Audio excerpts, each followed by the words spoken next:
Allez, emmenez-la! Amenez-la! Allez, avance! Avance! Tu vas recevoir ce que tu mérites. Allez, avance! Avance! Tu as payé pour tes péchés! Allez, Yaba! Allez! Elle doit être punie! Maître, cette femme a été surprise en flagrant délit d'adultère. Moïse, dans la loi, nous a ordonné de lapider de telles femmes. Toi, donc, qu'en dis-tu?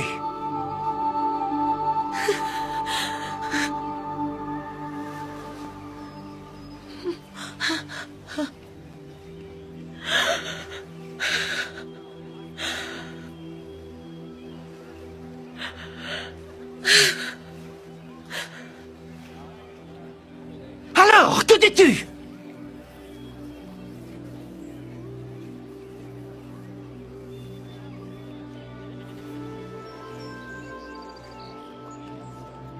Que celui de vous qui est sans péché jette le premier la pierre contre elle.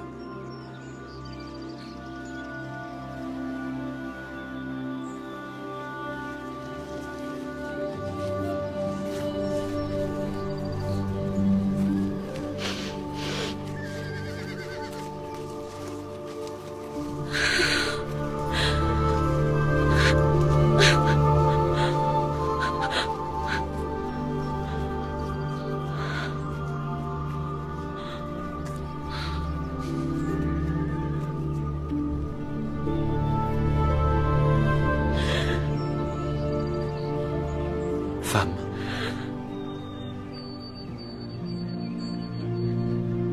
Où sont ceux qui t'accusaient? Personne ne t'a-t-il condamné?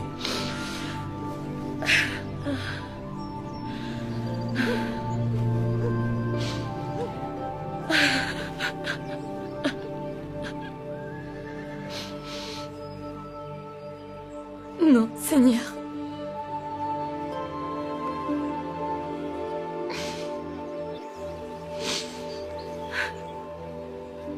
Je ne te condamne pas non plus.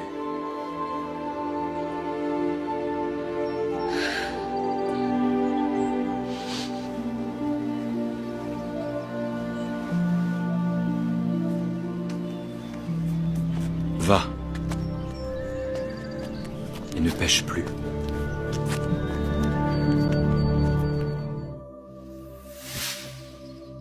Laissons-nous surprendre par la rencontre que nous propose l'Évangile entre Jésus et cette femme qui va être lapidée. Il y a au cœur de cette scène dramatique quelqu'un que les scribes et les pharisiens ne connaissent pas ou croient connaître. Il y a là, au cœur de la vie humaine, quelqu'un que nous ne connaissons pas et qui pourtant se révèle. Ce Dieu que nous cherchons au ciel, dans les hauteurs, voilà qu'il se rend présent à même le sol, rejoignant une femme prête à subir la loi des hommes. Prise en flagrant délit d'adultère, elle doit être lapidée, c'est la loi. On se demande d'ailleurs où est l'homme avec qui elle était. La loi serait-elle machiste? Mais revenons à l'Évangile. Les pierres sont prêtes à être jetées. Jésus se baisse. Il se met à hauteur de la femme pécheresse.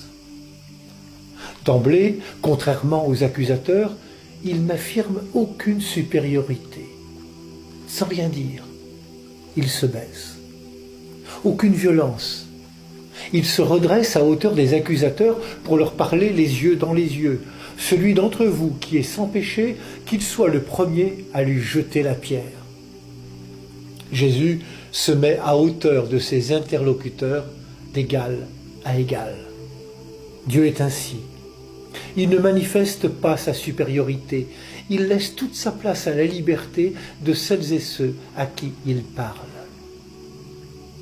Et sa parole, longuement pensée tandis qu'il écrivait sur le sol, résonne comme un coup en plein cœur de ses interlocuteurs, les invitant chacun à faire la vérité. Le mur de la haine et de la radicalité ne tient plus. Il se disloque. Les accusateurs ont disparu. Jésus se baisse à hauteur de la femme et se retrouve seul avec elle. Aux côtés de cette femme, un homme qu'elle ne connaît pas. Un homme qui va lui révéler la grandeur d'un regard de miséricorde. Devant cet homme, devant Jésus, elle n'est pas qu'une pécheresse. Dieu n'enferme personne dans son mal, mais l'invite à la conversion. Personne ne t'a condamné? Moi non plus, je ne te condamne pas. Va, et désormais ne pêche plus. En se levant, Jésus relève cette femme et lui ouvre un avenir.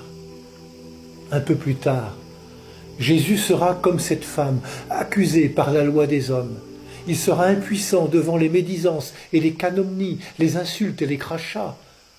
Rabaissé à n'être comme cette femme, moins que rien.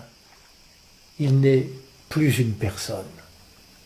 Pourtant, de cet abaissement qu'il accepte, il se relèvera, entraînant dans ce mouvement de résurrection les hommes et les femmes qui ont su mettre l'amour au cœur de leur vie.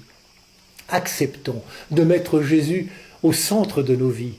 Nous découvrirons les richesses insoupçonnées de nos cœurs. Nous serons capables de bâtir à sa suite un monde sans haine, sans mépris, un monde où chacun peut s'épanouir dans son humanité.